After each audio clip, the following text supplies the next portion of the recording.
औज़ुबिल्लाहिमिनश्शैतानिर्रजीम बिस्मिल्लाहिर्रहमानिर्रहीम। अस्सलाम वालेकुम माय डियर स्टूडेंट्स। उम्मीद करता हूँ आप सारे खैरियत से होंगे। वेलकम करता हूँ व्हाट्सएप अकेडमी में, जहाँ पे आप सिर्फ एक सब्जेक्ट को नहीं, बहुत सारे सब्जेक्ट को बहुत सारे टीचर हजरात के साथ पढ़ेंगे। तो आज का जो हमारा टॉपिक है चैप्टर नंबर 3 केमिकल बॉन्डिंग से है, ठीक है, और लिक्विड से है। और इसमें आज हम पढ़ेंगे एवापोरेशन।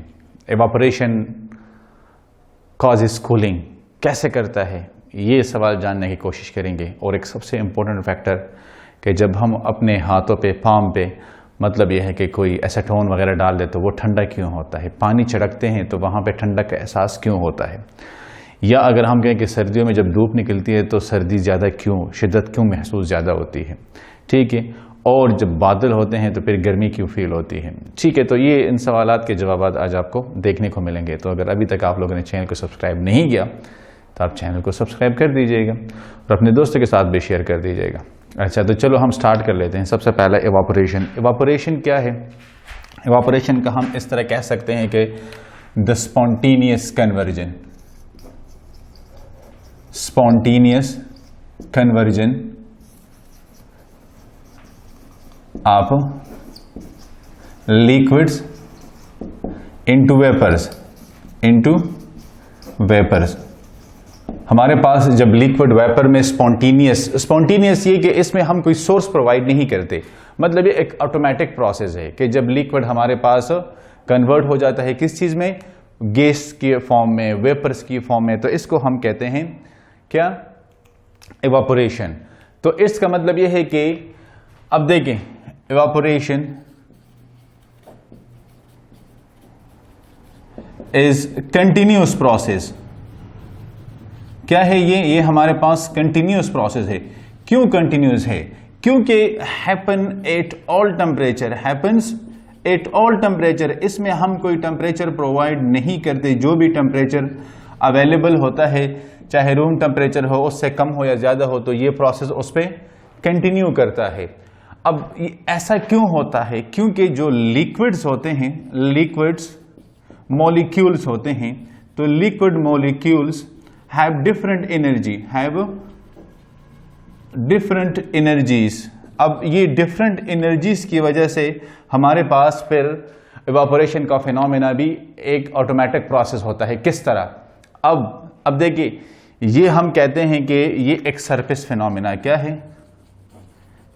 सरफेस फिनोमेना है। मतलब ये कि evaporation का जो प्रोसेस है वो लिक्विड के सरफेस पे होता है। किस तरह सरफेस पे होता है? अब यहां पे हम सपोज करते हैं हमारे पास ये एक बर्तन है, ठीक है, और इसमें हमारे पास ये लिक्विड पड़ा हुआ है, ये पार्टिकल्स हैं सरफेस पे, ठीक है, ये हमारे पास है लिक्विड्स। अब यहां पे जो नीचे मॉलिक्यूल्स होते हैं, इन मॉलिक्यूल की अपनी काइनेटिक एनर्जी होती है। क्या होती है? इन मॉलिक्यूल्स की अपनी काइनेटिक एनर्जी होती है। अब we know that kinetic energy is directly proportional to the temperature. अगर टेम्परेचर ज्यादा होगा तो काइनेटिक एनर्जी ज्यादा होगी। जब काइनेटिक एनर्जी होती है तो काइनेटिक एनर्जी क्या है? ये मोशन काज करती है, या हम कहते हैं कि मोशन की वजह से काइनेटिक एनर्जी होती है। जब ये मॉलिक्यूल मूवमेंट करेंगे, ठीक है, इस तरह ब्राउनियन मोशन करेंगे, तो जिन मॉलिक्यूल की काइनेटिक एनर्जी ज्यादा होगी तो वो मॉलिक्यूल क्या होंगे? डेफिनेटली वो मॉलिक्यूल सरफेस पे आएंगे। कहां पे आएंगे? सरफेस पे आएंगे। अब ये मॉलिक्यूल सरफेस पे आए, सरफेस पे ये सारे मॉलिक्यूल पड़े हुए हैं। बिल्कुल उसी तरह है ना कि गली मोहल्ले में हम देखते हैं, हमारे पास मतलब ये कि मोहल्ले में बहुत सारे लोग हैं, हम सपोज करते हैं कि उसमें मतलब किसी के पास ज्यादा पैसे आ गए, ठीक है। जब उनके पास ज्यादा पैसे आ जाते तो वो कहते हैं कि हमने सिटी जाना है, क्योंकि हमारी गाड़ी वगैरह अब यहाँ पे वो गांव में नहीं आ सकती, और ये गली कूचे तंग है, और ये और वो। क्यों? अब उनके पास एनर्जी आ गई है। तो जब वो एनर्जी आ गई है तो वो एक्साइटेशन करेंगे, वो ऊपर जाएंगे, ठीक है। अब किस तरह ऊपर जाएंगे? अब यहाँ पे ये पार्टिकल्स आए हुए हैं। अब यहाँ पे जिन पार्टिकल्स की एनर्जी हाई होती है, अब वो मतलब ये कि वहां से लोग आ गए हैं सिटी में। अब सिटी में बहुत सारे लोग जमा हुए हैं, लेकिन अगर वहां पे किसी के पास उससे भी ज्यादा मतलब ये कि पैसे आते हैं तो वो किसी दूसरे मुल्क चले जाते हैं। अब यहाँ पे ये सारे जमा हुए हैं, अब यहाँ पे भी अगर किसी के पास एनर्जी ज्यादा है तो वो यहां से इवापोरेट हो सकते हैं। क्या हो सकते हैं? इवापोरेट हो सकते हैं। तो ये जो ऑटोमेटिक प्रोसेस है इसको हम कहते हैं इवापोरेशन। क्या कहते हैं? इवापोरेशन से जब यहां से पार्टिकल्स ऑटोमेटिकली वेपर्स में कन्वर्ट हो जाते हैं तो यहां पे वेपर्स बनते हैं, एक गैसियस स्टेट हमारे पास बन जाता है।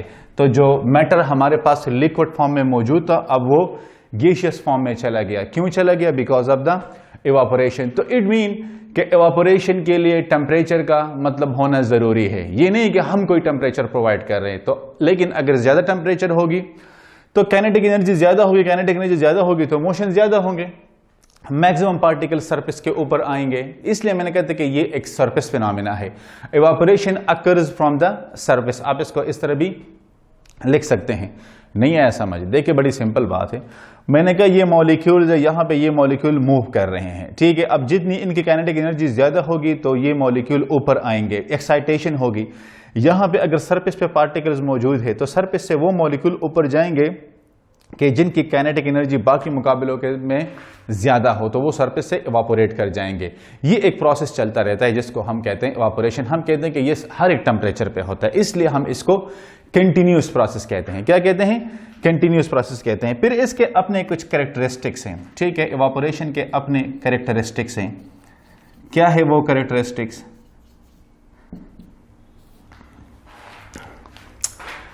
अच्छा, आपके तवज्जो मेरी तरफ नहीं है, ठीक है। और ये शाबड़ांग भी जो है ना वो इधर नहीं देख रहा, तो आप बिल्कुल कंसंट्रेशन अपनी इधर रखें ताकि आपको ये समझ आ जाए। कैरेक्टरिस्टिक्स समझ आएंगे तो आपको ये पूरा प्रोसेस समझ आ जाएगा। सबसे पहले ये है कि evaporation causes cooling.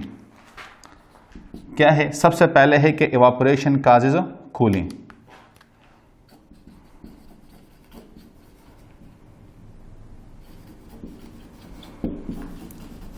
Causes cooling. अब इवापोरेशन से कूलिंग कैसे काज होती है देखें, इसी डायग्राम को आप देखें।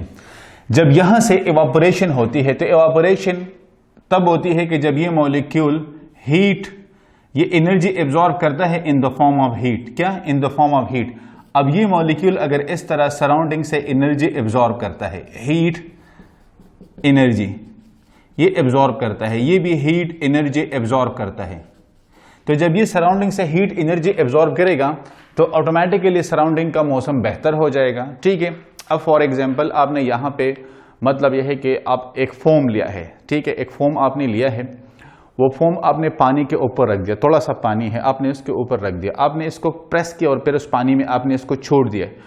ऑटोमेटिकली ये उस वो जगह में जितना भी पानी मौजूद है तो ये पानी के पार्टिकल को वो एब्जॉर्ब कर लेता है। फिर आपने वो फोम उठा के वहां पे दोबारा उसको प्रेस किया तो जो पानी पार्टिकल्स है वो नीचे चले जाएंगे। इसी तरह ये एक फिनोमिना होता है कि जब ये सराउंडिंग से हीट को एब्जॉर्ब कर लेते हैं तो सराउंडिंग में एक कूलिंग इफेक्ट काज होता है। इसलिए हम कहते हैं कि इवापोरेशन काजेस कूलिंग, क्योंकि इनके जो पार्टिकल जिनकी काइनेटिक एनर्जी एब्जॉर्ब होती है, ठीक है, ये बिल्कुल उस तरह है कि मतलब दो दोस्त बैठे हुए हैं, ठीक है, एक प्लेट में वो सालन खा रहे हैं, एक ने मतलब यह है कि उसके सामने भी जो बोटियां पड़ी हैं वो भी वहां से खींच ली, ठीक है।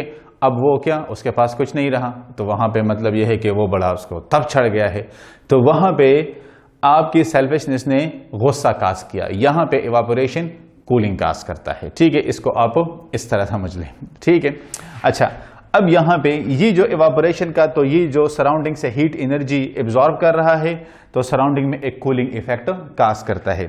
इसी के साथ में आपको इसका दूसरा बता दूं कि इवापोरेशन हमारे पास क्या है, इवापोरेशन हमारे पास एंडोथर्मिक प्रोसेस है। क्या है? एंडोथर्मिक प्रोसेस है। तो बिल्कुल एंडोथर्मिक प्रोसेस है। क्यों? क्योंकि हीट एब्जॉर्ब होता है। क्या होता है? हीट एब्जॉर्ब होता है ना, जिस तरह मैंने आपको वहां पे बताया कि हीट वहां पे मैंने कहा कि ये एब्जॉर्ब हो रहा है, ठीक है, तो यहां पे एब्जॉर्प्शन होती है। तो जब ये एब्जॉर्प्शन होती है तो ये एंडोथर्मिक प्रोसेस है, एनर्जी एब्जॉर्ब होती है, हीट एब्जॉर्ब होता है, ठीक है। हीट या energy in the form of heat, तो हीट एब्जॉर्ब होता है या एनर्जी एब्जॉर्ब होता है। बिल्कुल वही है कि A is equal to B and B is equal to C, so A is equal to C. बिल्कुल वही रूल आप इसके ऊपर अप्लाई करें। एंड द थर्ड वन हमारे पास, थर्ड वन चलो आप मुझे हेल्प करें, नहीं पता, कंटिन्यूस प्रोसेस होता है। क्या होता है? कंटिन्यूस प्रोसेस है। ये हमारे पास कंटिन्यूस प्रोसेस है। कंटिन्यूस प्रोसेस है कि जब तक पार्टिकल्स होंगे उनमें काइनेटिक एनर्जी होगी, तो इवापोरेशन मतलब यह है कि चलती रहेगी। जब इसमें ये चीजें खत्म हो जाएंगी तो इवापोरेशन भी स्टॉप हो जाएगा। तो जब पार्टिकल्स होंगे, एनर्जी होंगे, तो ये हमारे पास ये प्रोसेस चलता रहता है, ठीक है। और ये सारे टेम्परेचर में मतलब ये कि होते जब तक पार्टिकल्स है और ये है, तो ये दोनों चलते रहेंगे, ठीक है। तो ये था इवापोरेशन का एंड काजेस कूलिंग, वही के वो कूलिंग इफेक्ट क्यों काज करता है। अब दो तरह के लिक्विड्स होंगे। अब एक लिक्विड में इवापोरेशन होती है, ठीक है। ये हमारे पास सपोज लिक्विड है, एक लिक्विड में इवापोरेशन होती है, एक ऑटोमेटिक प्रोसेस होता है, और या दूसरे लिक्विड में हमारे पास वेपोराइजेशन होती है, जहां पे हम एनर्जी एब्जॉर्ब करते हैं।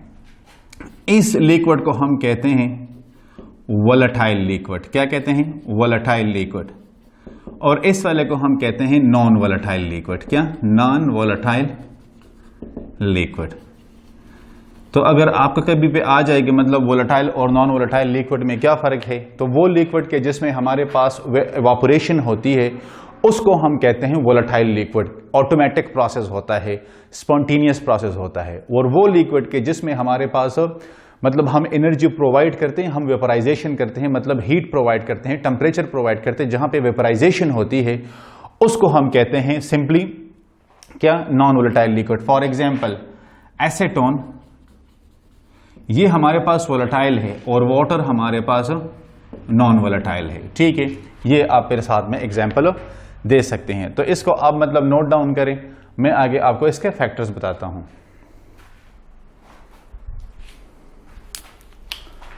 अच्छा, अब हम बात करेंगे कि वो कौन सा फैक्टर है कि जो कि असरअंदाज होती है मतलब हमारे पास इवापोरेशन में, या जिन फैक्टर्स की वजह से इवापोरेशन के ऊपर फर्क पड़ता है, ठीक है। तो उस फैक्टर को अभी हम डिस्कस करेंगे। अब यहां पे हमारे पास आ जाएंगे कि factors affecting rate of evaporation. Factors affecting evaporation, ये इसका जो रेट होगा, जो स्पीड होगी इवापोरेशन की, वो कौन से फैक्टर इफेक्ट करते हैं। तो उसमें सबसे पहले हमारे पास है क्या? सबसे पहले हमारे पास है सरफेस एरिया। अब सरफेस एरिया, तो सरफेस एरिया डायरेक्टली प्रोपोर्शनल है इवापोरेशन के साथ। मतलब यह है कि अगर सरफेस एरिया इंक्रीज होता है तो इवापोरेशन हमारे पास इंक्रीज हो जाएगी। तो जो डायग्रामेटिकल प्रूफ हमने दिया था, ठीक है, कि हमारे पास सरफेस पे पार्टिकल्स मौजूद है। अब हम सपोज करते हैं कि हमारे पास यहां पे 1 2 3 4 5 6 7 8 9 पार्टिकल्स मौजूद है, ठीक है। अब अगर हम इससे थोड़ा सा ये बर्तन और भी ज्यादा खुला रखते हैं तो फिर क्या होगा? फिर हमारे पास हो सकता है कि 10 पार्टिकल्स मौजूद हो सकता है कि हमारे पास 11 हो, 12 हो, 13 हो, 14 हो। नंबर ऑफ पार्टिकल्स इंक्रीज हो जाएंगे। तो जब सरफेस एरिया इंक्रीज होता है तो नंबर ऑफ पार्टिकल इंक्रीज होता है, ठीक है। सरफेस एरिया इंक्रीज होगा तो नंबर ऑफ पार्टिकल इंक्रीज होंगे। तो जितने नंबर ऑफ पार्टिकल इंक्रीज होंगे तो डेफिनेटली आपके पास चांसेस ज्यादा बढ़ जाते हैं। वो मतलब यह है कि ज्यादा मॉलिक्यूल इवापोरेट हो जाते हैं, ज्यादा मॉलिक्यूल वेपर में कन्वर्ट हो जाते हैं। तो डेफिनेटली जितने ज्यादा मॉलिक्यूल वेपर्स में कन्वर्ट होंगे उतना ही ज्यादा हमारे पास क्या होगा। तो मतलब यह है कि सरफेस एरिया के साथ इसका डायरेक्ट रिलेशन है, ठीक है। तो हम कहते हैं कि जितना सरफेस एरिया इंक्रीज होगा उतनी हमारे पास इवापोरेशन ज्यादा काज होगी। अब बर्तन टू बर्तन फिर इसको हम चेंज कर सकते हैं। जिस तरह हम पश्तो में कहते हैं कि ग्लास का फिर क्या होगा, तो फिर जाम का क्या होगा, तो फिर टब का क्या होगा। तो डेफिनेटली टब में ज्यादा इवापोरेशन होगी एज कंपेयर टू ग्लास, ठीक है। तो ये फिर मतलब इनमें फर्क आ जाता है सरफेस एरिया के साथ। सेकंड जो इसका आता है हमारे पास वो है क्या? वो हमारे पास है कि temperature. Temperature is directly proportional to temperature is directly proportional to evaporation. मतलब यह है कि हमारे पास अगर टेम्परेचर इंक्रीज होता है तो इवापोरेशन इंक्रीज होगी। मैंने आपसे स्टार्ट में कहा था कि temperature is directly proportional to the kinetic energy. ठीक है। अब यहां पे भी आप कह सकते हैं कि temperature is directly proportional to the kinetic energy. Temperature ज्यादा होगा तो हमारे पास जो मॉलिक्यूल्स होंगे उनकी जो काइनेटिक एनर्जी है वो इंक्रीज हो जाएगी। क्या हो जाएगी? इंक्रीज हो जाएगी। तो मैक्सिमम पार्टिकल्स वो सरफेस तक आएंगे, मैक्सिमम पार्टिकल सरफेस तक आएंगे। जब मैक्सिमम पार्टिकल सरफेस तक आएंगे और सरफेस पे भी इनकी काइनेटिक एनर्जी इंक्रीज होगी, तो काइनेटिक एनर्जी इंक्रीज होने के साथ रेट ऑफ इवापोरेशन भी इंक्रीज हो जाता है। तो फिर हम लिख सकते हैं कि रेट ऑफ इवापोरेशन। तो temperature increase the kinetic energy and kinetic energy increase the yes rate of evaporation. Third हमारे पास है क्या? थर्ड हमारे पास है intermolecular forces are nature of liquid. Intermolecular forces are nature of liquid is directly proportional to evaporation। ठीक है। अगर हमारे पास इंटरमोलिकुलर फोर्सेस इंक्रीज होते हैं, ठीक है, तो इवापोरेशन डिक्रीज होती है। क्या होती है? डिक्रीज होती है। लिहाजा इसको आप चेंज कर ले। तो क्या चेंज? आप भी लकीर के फकीर हो, मैंने डायरेक्टली किया तो आप लोग भी डायरेक्टली नोट कर लिया। ये आ जाएगा इवापोरेशन। ठीक है। तो इट मीन कि अगर हमारे पास मॉलिक्यूल्स हैं, एक मॉलिक्यूल में हम सपोज करते हैं कि हमारे पास हाइड्रोजन बॉन्डिंग है, ठीक है, दूसरे में हमारे पास डाइपोल फोर्सेस हैं, और थर्ड वन में हमारे पास लंडन डिस्पर्शन फोर्सेस है। किस में इवापोरेशन ज्यादा होगी? What do you think? किस में इवापोरेशन ज्यादा होनी चाहिए? यस, इसमें इवापोरेशन ज्यादा होगी। क्या होगी? ज्यादा होगी। एग्जाम्पल को आप देखें। एग्जाम्पल आप ले लें कि हमारे पास 2 लिक्विड्स हैं, गैसोलीन है 1 और 2 वाटर है। इवापोरेशन किस में ज्यादा होगी?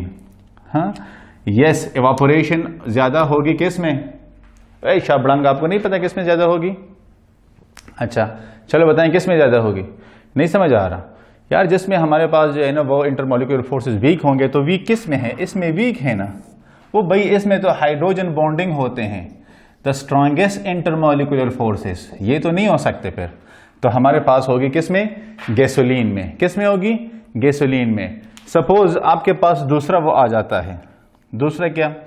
कि एक लिक्विड आपके पास है ईथर, और सेकंड आपके पास है C2H5 इथाइल अल्कोहल। किस में ज्यादा होगी?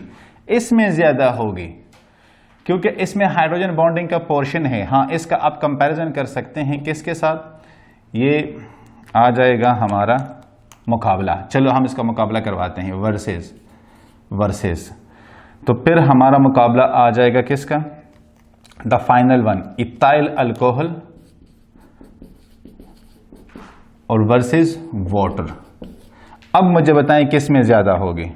हाँ, इसमें ज्यादा होगी इवापोरेशन। मतलब ये कि इस साइड पे तीनों में ज्यादा evaporation as compare to their opposite side, as compare to their opposite side. ठीक है। क्यों? क्योंकि वाटर में हाइड्रोजन बॉन्डिंग होता है।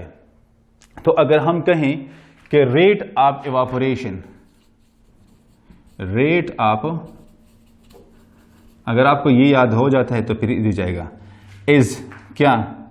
Directly proportional to hydrogen bonding, dipole forces and London dispersion forces. मतलब यह है कि सबसे ज्यादा हमारे पास होगी किसमें? लंडन डिस्पर्शन फोर्सेस में ज्यादा इवापोरेशन होगी as compare to their counter parts. ठीक है। अच्छा, अब फोर्थ प्रॉपर्टी पे आते हैं। तो फोर्थ प्रॉपर्टी हमारे पास क्या है? Wind speed. क्या है? Wind speed is directly proportional to evaporation. जितने विंड स्पीड ज्यादा होगी उतने ही पार्टिकल ज्यादा मतलब मूव अवे करेंगे, उनको एक पुश मिल जाता है, उनको एक मतलब ये कि वो जो कहते हैं एनर्जी मिल जाती है, तो ज्यादा इवापोरेशन काज होगी। ठीक है। And the fifth one, humidity is inversely proportional to evaporation. Humidity जो मॉइस्चर होता है एयर में, उसको हम कहते हैं ह्यूमिडिटी। जिस तरह ये बरसात का मौसम होता है, ठीक है, रेनी सीजन होता है, या जो आपने देखा होगा जिस तरह ये श्रीलंका या वेस्ट इंडीज है, जो क्रिकेट के लड़के हैं उनको पता होगा, ये एक्चुअली आइलैंड्स हैं, ठीक है, पानी के सेंटर में पड़े होते हैं, वहां पे मॉइस्चर ज्यादा होते हैं, तो बारिशें ज्यादा होती है, गर्मी भी ज्यादा होती है, एक हब्स का मौसम होता है। या आप इटली अगर कोई गया हो, वीनस, मैंने वहां पे देखा है कि वहां पे भी गर्मी ज्यादा होती है क्योंकि पूरा शहर पानी में है, ठीक है, तो वहां पे ज्यादा। अब क्यों? वहां पे जब ये सनरेज नहीं पड़ती, ठीक है, ह्यूमिडिटी ज्यादा होती है क्योंकि पार्टिकल्स जो हवा में होते हैं वो ज्यादा होते हैं, इसीलिए नीचे से फिर पार्टिकल्स को वो स्पेस नहीं मिलता कि फर्दर, एक तो उनको वो एनर्जी नहीं मिल रही, दूसरा उनको वो स्पेस नहीं मिल रहा एयर में, ठीक है, कि वो वहां पे फर्दर इवापोरेशन कर सके, उनको वो जगह नहीं मिल रही, जिस तरह इन पार्टिकल्स को वो जगह नहीं मिलती कि वो फर्दर इवापोरेट हो सके। तो इसलिए हम कहते हैं कि ह्यूमिडिटी का क्या होता है, ह्यूमिडिटी का यहाँ पे जितनी ज्यादा होगी इवापोरेशन उतनी कम होगी। अब यहाँ पे हम कुछ फैक्ट्स की बात अगर कर लें कि हमारे पास ये जो ओशन होते हैं, ठीक है, ये हमारे पास जो ओशन होते हैं, राइवर्स होते हैं, ठीक है, सी होता है, ये सारा वाटर है। क्या है? वाटर है। ये कंट्रीब्यूट करता है कितना? ये कंट्रीब्यूट करता है 90%। ये मतलब ये है कि प्रोवाइड 90% मॉइस्चर इन एटमॉस्फेयर किसके थ्रू? By evaporation.